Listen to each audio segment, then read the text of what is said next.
शमा परवाने को जलना सिखाती है और शाम सूरज को ढलना सिखाती है।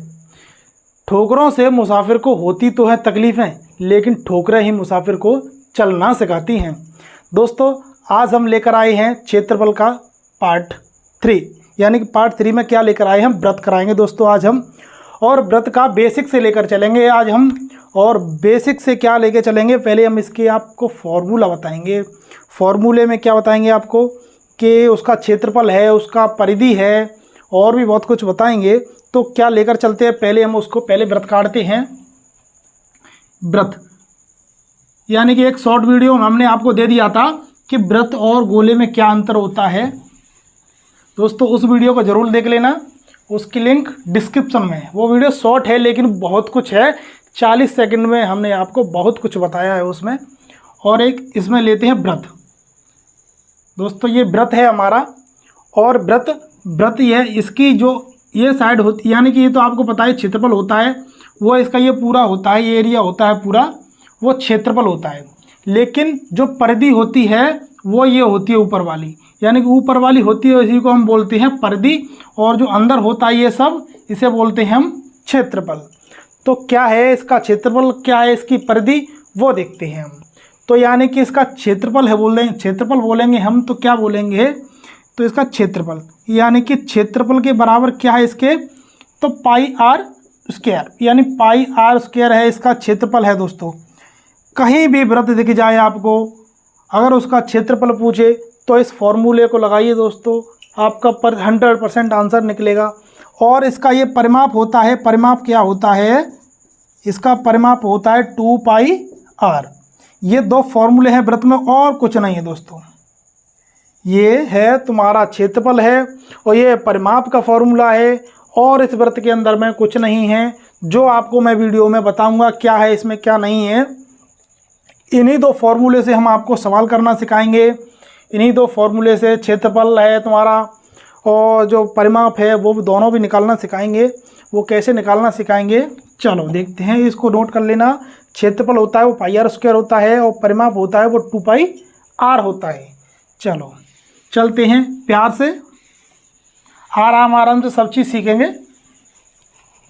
सब चीज़ कैसे सीखेंगे, पहले हम इसका एक छोटा सा क्वेश्चन लेकर आते हैं। वो छोटा सा क्वेश्चन क्या कहता है कि यदि एक वृत्त की परिधि है वो 44 सेंटीमीटर है, तो उसका क्षेत्रफल क्या होना चाहिए।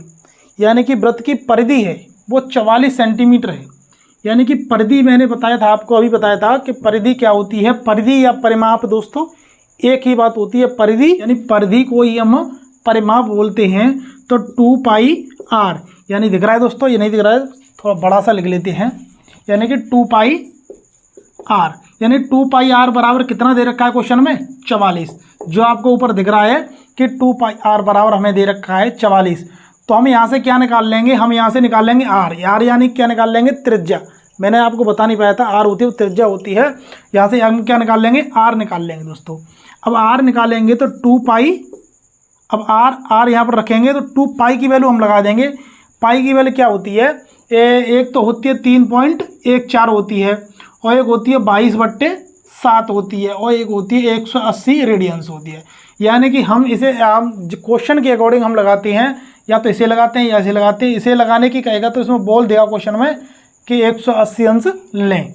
दोस्तों, हम इसमें क्या लेंगे कि पाई बराबर 22/7, यानी कि 22/7 दोबारा से लिख लेंगे हम इसे कि 2 × 22/7 × आर बराबर क्या लिखेंगे हम, 44। यहाँ से हम त्रिज्या निकाल रहे हैं दोस्तों, याद रखना। तो ये 22 दूना 44 से 44 कट जाएगा, यानी त्रिज्या निकल के आएगी, वो हमारी कितनी निकल के आएगी, 7।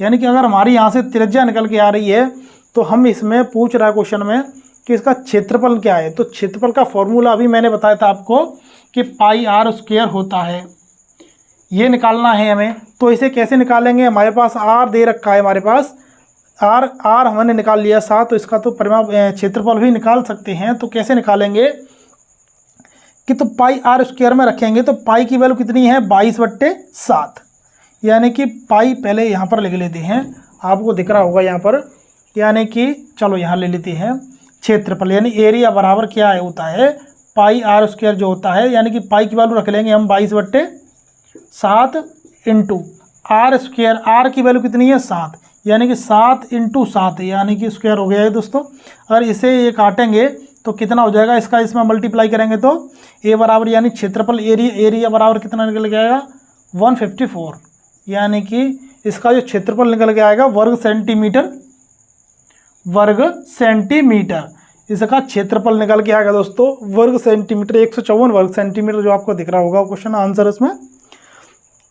तो इस क्वेश्चन में है कुछ नहीं दोस्तों, जो आपने देखा हमें पहले त्रिज्या निकालनी थी, इसमें त्रिज्या निकालनी हमने और इसके बाद इसका क्षेत्रफल निकाल दिया हमने। और चलते हैं हम अब नेक्स्ट क्वेश्चन की तरफ दोस्तों। Practice makes a man perfect. दोस्तों प्रैक्टिस करते रहिए, ये छोटा क्वेश्चन है, आप बड़ा क्वेश्चन भी करेंगे। तो हम एक और क्वेश्चन लेते हैं, वो थोड़ा सा लेवल का है, बड़ा क्वेश्चन है। क्या कहता है, ये तो हमने छोटे क्वेश्चन तो आप कर ही लेंगे इस हिसाब से, तो बड़ा क्वेश्चन क्या करेंगे, कैसा है बड़ा क्वेश्चन। बड़ा कुछ नहीं है, देखने का नज़रिया होता है थोड़ा सा, कि बड़े वृत्त और छोटे वृत्त की त्रिज्याओं के बीच अंतर है वो 14 सेंटीमीटर है। दो आपको क्वेश्चन दिख रहा होगा कि बड़े वृत्त और छोटे वृत्त की त्रिज्याओं के बीच अंतर है वो 14 सेंटीमीटर, यानी कि बड़े वृत्त की त्रिज्या मान लेंगे हम एक, क्या है वो r है, और छोटे वृत्त की त्रिज्या मान लेंगे वो हम स्मॉल r है, यानी वो मान लेंगे कैपिटल R है, वो मान लेंगे स्मॉल r है। दोनों के बीच अंतर है वो कितना है दोस्तों 14 है। हमें ये क्वेश्चन में दे रखा, अभी तो हमने कुछ नहीं किया, यानी कि इनके बीच में अंतर है वो 14 दे रखा है, और उनके क्षेत्रफलों के बीच अंतर है वो 1056 है। तब छोटे वृत्त की त्रिज्या क्या है। अब इनके क्षेत्रफल की बात करें हम, तो क्षेत्रफल कैसे निकालेंगे, तो इसका क्षेत्रफल निकालेंगे तो पाई r स्क्वायर होता है क्षेत्रफल, मैंने अभी आपको बताया था। यानी बड़े वृत्त का क्षेत्रफल क्या होगा पाई r स्क्वायर, यानी कि ये हो जाएगा बड़े वृत्त का क्षेत्रफल, और छोटे वृत्त का क्षेत्रफल क्या हो जाएगा पाई r स्क्वायर। इन दोनों का जो अंतर है, यानी कि बड़े वृत्त में तो छोटे वृत्त को घटा देंगे तो ये कितना निकल के आएगा दोस्तों 1056, जो हमारा क्वेश्चन में दे रखा है। हमने अभी तक तो कुछ नहीं किया दोस्तों, जो क्वेश्चन कह रहा है वही तो अभी तक हमने वही लिखा है, यानी r minus capital R minus small r बराबर 14 दे रखा है। यानी कि अब इसे सॉल्व कर लेंगे हम, तो सॉल्व कैसे करेंगे हम इसे देखते हैं। पाई यहाँ से कॉमन ले लेंगे तो पाई, और यहाँ पर रख जाएंगे हम r square minus small r square बराबर 1056 है दोस्तों, ये 1056। अब इसे एक फार्मूला, जो आपको ये फार्मूला दिख रहा होगा, ये फार्मूला इस तरीके से देखा होगा आपने कि a का स्क्वायर प्लस b का स्क्वायर, ये फार्मूला माइनस स्क्वायर, ये आपने फार्मूला पढ़ा होगा। एक कोष्टक में होता है a प्लस बी और दूसरे कोष्टक में होता है a माइनस बी, जो आपने फार्मूला पढ़ा होगा। इसे हम खोल देंगे तो पाई की वैल्यू भी रख देंगे साथ साथ 22/7, और r माइनस ए से रख देंगे r प्लस स्मॉल r और r plus r minus small r बराबर 1056, यानी कि इसे हम रख देंगे। तो यहाँ पर हमें वैल्यू दे रखी है किस चीज़ की, ये देखो ये वैल्यू दे रखी है r minus capital R small r बराबर 14 दे रखी है।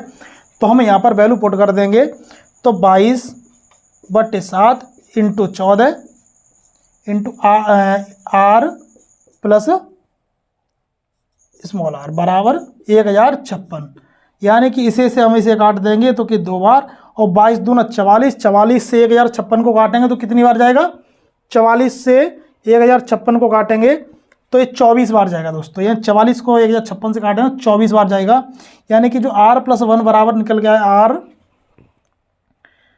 यहाँ पर लिख देते हैं r, शायद आपको नहीं दिख रहा हो, यानी कि r प्लस स्मॉल r बराबर निकल के आया, वो कितना निकल के आया दोस्तों हमारा, वो निकल के आया तुम्हारा 24, यानी कि ये 24 निकल के आएगा। और आपको क्वेश्चन में दे रखा है कि r माइनस, अब पूछ रहा है स्मॉल r, यानी कि इसकी वैल्यू पूछ रहा है आपसे, तो इसकी वैल्यू कैसे निकाल देंगे हम कि r माइनस स्मॉल r बराबर 14 और r प्लस स्मॉल r बराबर 24, ये हमें दे रखा है। यानी ये है, अब इसे में से हम निकाल लेंगे वैल्यू दोस्तों, कोई दिक्कत नहीं है। तो निकालेंगे कैसे, तो इन दोनों को हम या फिर जोड़ दें या फिर घटा दें, या फिर जोड़ दें हम या फिर इनमें घटा दें तो हमें इसे घटा देंगे दोस्तों, सॉरी जोड़ दो, पहले जोड़ दो, इसे घटाएंगे तो अब उल्टी लिख दी हमने, तो इसे घटा दो, यानी घटाएंगे तो ये कैसे, इससे ये कट जाएगी, सॉरी जोड़ दो, यानी 2r माइनस, और इससे ये कट जाएगी, जोड़ेंगे तो ये माइनस है, ये प्लस है, यानी ये कितना हो जाएगा, ये कट जाएगी, तो बराबर रखेंगे तो कितना हो जाएगा, 14 और 24 कितना होता है, 38, यानी कि 38 होता है, यानी कि 2r बराबर कितना 38 है, तो r बराबर कितना निकल के आएगा 19, और r बराबर बड़ी r बराबर कितना है 19 है, तो क्या हम छोटी r के बराबर नहीं मान सकते हम, क्या होगा यहाँ पर, यानी कि यहाँ पर r प्लस दे रखा है हमें, r प्लस स्मॉल r बराबर दे रखा है 24, यानी निकाला था हमने 24, ये 24, तो इसमें से अगर हम इसे घटा देंगे, इसकी वैल्यू घटा देंगे यहाँ पर, तो कितना, यानी यहाँ पर रख देंगे तो r बराबर ये यहाँ पर आएगा 24 माइनस 19, यानी कि सॉरी क्या है 19, 24 माइनस 19, यानी कि स्मॉल r बराबर कितना निकल के आएगा दोस्तों हमारा 5 आएगा, यानी कि इसमें से अगर हम इसे घटा देंगे तो ये कितना निकल के आएगा, छोटी r की वैल्यू कितनी निकल के आएगी 5, यही हमारा आंसर था दोस्तों। आप इतना आपको समझाने में टाइम लगी, लेकिन हम अगर इसे अपना खुद करते तो इसे करने में मात्र 30 सेकंड लगती, जो कि हमारे कॉम्पिटिटिव एग्ज़ाम्स के मतलब इसी तरह से करना चाहिए, मतलब इसे करने में आपको बताने में मुझे टाइम लगी, लेकिन अगर आप इसे करोगे ना, एक बार करके दोबारा करोगे, कितना भी टाइम नहीं लगेगा, आपको 20 सेकंड में कर लोगे आप इसे। ये आपको लग रहा होगा ये बड़ा है, लेकिन बड़ा नहीं है दोस्तों, ये आपका देखने का थोड़ा सा नज़रिया है दोस्तों। समझ में आ गया, अब गया आपको, मुझे मालूम है समझ गया, इसमें है कुछ नहीं, आप इसका स्क्रीनशॉट ले लीजिए। और चलो नेक्स्ट क्वेश्चन की तरफ चलते हैं। नेक्स्ट क्वेश्चन क्या कहता है, वृत्त का ही, तो वृत्त की परिधि भी आपने जान ली कि वृत्त की परिधि क्या होती है, क्षेत्रफल भी क्या होता है वो भी जान ली। अब चलते हैं नेक्स्ट क्वेश्चन की तरफ। नेक्स्ट क्वेश्चन क्या कहता है हमारा, तो नेक्स्ट क्वेश्चन की तरफ चलते हैं। तो अब बताएंगे हम आपको, ये तो वृत्त बता दिया, अब वो बताएंगे अर्धवृत्त। अर्धवृत्त होता है, ऐसे हमने ये ले लिया, पूरा वृत्त ले लिया, अब ये अर्धवृत्त से कुछ क्वेश्चन पूछ लेता है। अब अर्धवृत्त पूछ लिया, अब अर्धवृत्त बोलेगे, आप ये बोलोगे कि सर ने तो पूरा वृत्त बताया था, अर्धवृत्त तो बताया नहीं, तो कैसे क्वेश्चन है उसका। पहले क्वेश्चन देख लेते हैं कि एक अर्धवृत्त का क्षेत्रफल है वो 77 वर्ग सेंटीमीटर है, यानी कि एक अर्धवृत्त का क्षेत्रफल है वो कितना है 77 वर्ग सेंटीमीटर है, जो आपको क्वेश्चन दिख रहा है। तो इसके परिमाप की गणना करो, यानी कि इसके परिमाप की गणना करनी है, तो कैसे करेंगे हम, यहाँ से यहाँ तक होता है, देखो यहाँ पर ये कितनी होती है, आर होती है, और ये भी आर होती है, यानी कि जो व्यास होता है वो त्रिज्या का 2 गुना होता है। ये तो बताने की ज़रूरत नहीं है आपको, यानी व्यास होता है वो त्रिज्या का 2 गुना होता है, हमेशा आपको पता है, सभी को पता है कि त्रिज्या का 2 गुना होता है वो व्यास होता है। अब इसे हम कैसे निकालेंगे, तो इसका जो अर्धवृत्त, अब मान लो कि ये नहीं है, ऊपर वाला हिस्सा मान लो कि नहीं है, ये क्या हो गया हमारा अर्धवृत्त हो गया, ये क्वेश्चन के अकॉर्डिंग हो गया अर्धवृत्त। अब इसका इसमें दे रखा है कि इसका जो क्या है क्षेत्रफल है वो 77 वर्ग सेंटीमीटर है, तो इसका क्षेत्रफल कैसे निकालेंगे, तो पूरे का वर्ग के वर्ग सेंटीमीटर क्या होता है, क्षेत्रफल क्या होता है कि पाई आर स्क्वायर।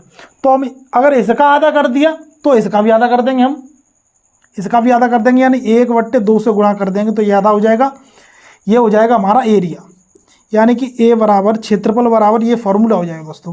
अगर इसमें हम पुट करेंगे तो हमारा आंसर निकल के आएगा। तो कैसे निकल के आएगा कि 1/2 पाई आर स्क्वायर बराबर दे रखा है 77। अगर हम इसे सॉल्व करेंगे तो कैसे निकालेंगे, तो 22/7 रखेंगे आर स्क्वायर, यानी कि 1/2 दो इस तरफ पहुंचा देंगे, तो 22/7 इंटू आर स्क्वायर बराबर 77 इंटू 2। इसे सॉल्व करेंगे तो ये इसे 2 बार काट देंगे, इसे 2 से 2 काट देंगे 7 बार, यानी कि आर बराबर कितना निकल के आएगा दोस्तों हमारा 7 निकल के आएगा, यानी कि आर बराबर निकल के आएगा दोस्तों हमारा 7 निकल के आएगा। अब क्या पूछ रहा है हमें, इसका परिमाप पूछ रहा है। तो परिमाप क्या होता है, अभी हमने आपको बता दिया कि क्षेत्रफल होता है वो तो आधा होता है। अब परिमाप क्या बोलेंगे, परिमाप को तो आधा करने, अब आप बोलोगे कि परिमाप होता है 2 पाई आर होता है, तो इसे भी आधा कर दो, क्योंकि ये भी तो आधा कर दिया है तो परिमाप भी आधा होगा। लेकिन परिमाप के साथ साथ इसमें ये भी जुड़ जाता है कि इस परिमाप का मतलब होता है चारों तरफ, तो इसे ये जुड़ जाएगी, एक आर ये रही और एक आर ये रही, यानी कि इसके चारों तरफ चलेंगे तो इसमें क्या और जुड़ जाएगा, +2r और जुड़ जाएगा, यानी कि इसका जो परिमाप होता है वो ये हो जाता है, परिमाप हो जाता है वो ये हो जाता है कि 2πr + 2r। अब इसमें ये देखेंगे तो कितना हो जाएगा, कैसे करेंगे, तो 2πr, अब r की वैल्यू हमें दे रखी है 7 है, तो इसे में रखेंगे हम तो 2 × पाई की वैल्यू 22/7 इंटू r बराबर 7 प्लस 2r 2 × 7। अब इसे रख लेंगे तो इसे काट देंगे 44 + 14 यानी कि 8 एक 58, यानी कि इसका जो आंसर निकल के आएगा दोस्तों हमारा 58 निकल के आएगा, क्योंकि ये परिमाप पूछ रहा है दोस्तों। ये क्या पूछ रहा है, इसमें परिमाप पूछ रहा है। 22/7 2πr, सॉरी इसका जो परिमाप होता है वो 2πr नहीं, सॉरी πr होता है, πr + 2r, यानी कि πr + 2r होता है, यानी इसे काट देंगे तो 22 हो जाएगा, 22 + 14 यानी कि ये कितना निकल के आएगा हमारा 36, यानी 36 निकल के आएगा, वो हमारा आंसर निकल के आएगा। ये 2 नहीं होता है, सॉरी 2 मैंने हटा नहीं पाया था, कि πr + 2r होता है, इसका परिमाप होता है। ये इसका आधा भी कर दिया हमने, πr + 2r, ये होता है परिमाप होता है दोस्तों, ये परिमाप होता है। तो इसे तो अब ये परिमाप होता है, और ये होता है हमारा इसका अर्धवृत्त का क्षेत्रफल होता है दोस्तों, यानी कि ये 36 निकल के आएगा दोस्तों हमारा आंसर। अब देखते हैं हम कैसे नेक्स्ट क्वेश्चन कैसे करते हैं, तो नेक्स्ट क्वेश्चन कैसे करेंगे वो देखते हैं हम दोस्तों। नेक्स्ट क्वेश्चन कैसे करेंगे तो आपको स्क्रीन पर शो करा रहा होगा कि नीचे दी गई आकृति में गाढ़े रंग की वृत्तखंड का क्षेत्रफल क्या होगा, यानी कि 2 क्वेश्चन आपको दिख रहा होगा कि कैसे क्वेश्चन होगा। वृत्तखंड यानी कि एक वृत्त है, ये वृत्त है एक, ये है केंद्र है इसका, केंद्र से इस तरह से आपको ये दिख रहा है। क्वेश्चन इसमें कोण कितना दे रखा है 120 का है, सॉरी, तो हम इसे थोड़ा सा बढ़ा लेंगे, यानी कितना हो जाएगा 120, यानी कि 120 अंश का है ये कोण है, 120 अंश का ये कोण है, यही तो दे रखा है दोस्तों। अब इसमें पूछ रहा है कि इसका जो क्षेत्रफल है वो कितना है, यानी कि इसे हम बोलेंगे दोस्तों, हम बोलेंगे इसे वृत्तखंड, यानी इसका क्षेत्रफल पूछ रहा है, तो वृत्त का नहीं पूछ रहा है हमें, इसका क्षेत्रफल पूछ रहा है, तो इसका क्षेत्रफल होगा वो कितना होगा दोस्तों, यह पूछ रहा है। तो इसका भी क्षेत्रफल होता है दोस्तों, यानी कि इसका क्षेत्रफल के बराबर क्या रखेंगे हम, इसके क्षेत्रफल के बराबर कि πr² दोस्तों, πr² तो हर एक में चलेगा, कि πr² इंटू θ/360, यानी कि πr² θ/360 ये होता है इसका क्षेत्रफल, यानी πr² θ/360 ये हो जाएगा इसका क्षेत्रफल। तो इसे कैसे करेंगे, तो ये हमें कोण दे दिया 120 अंश, इसका ये दे दिया हमें कोण दे दिया 180 अंश, और इसकी त्रिज्या भी दे रखी होगी, इसमें त्रिज्या कितनी दे रखी है दोस्तों, इसमें 4 सेंटीमीटर दे रखी है, यानी कि इसे दे रखी है कितनी, ये 4 सेंटीमीटर है, ये दे रखा है हमें 120 अंश है। तो हमें इसे निकालने में कोई परेशानी होगी, नहीं होगी दोस्तों। क्यों नहीं होगी, क्योंकि हमारे पास सब चीज़ है, तो पाई रख देंगे, पाई इंटू r बराबर कितना दे रखा है 4 × 4 का बराबर आएंगे इंटू थीटा का मान कितना दे रखा है 120/360, यानी कि अब इसे सॉल्व करेंगे हम, तो यानी a बराबर, तो इसे सॉल्व करेंगे पाई से, यानी 22/7 इंटू 16, यानी इससे ये कट जाएगा 1/3 बार इंटू 3, यानी कि इसे सॉल्व करेंगे तो दोस्तों कितना निकल के आएगा 7 21, 22/21 16, यानी 16 प्लस करके कुछ निकलेगा, यानी कि ये निकलेगा आपका 16.76,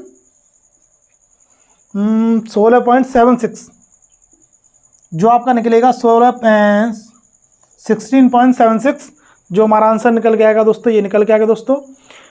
क्वेश्चन ध्यान रखना कि थीटा का मान यहाँ पर चेंज होता रहेगा, चाहे वो 120 दे दे, चाहे वो 130 दे दे, चाहे वो 140 दे दे, या फिर 90 दे दे, 40 दे दे, यहाँ पर चेंज करना है और वही इस फॉर्मूले में लगाना है हमें, और इसमें और कुछ नहीं हमें करना है दोस्तों।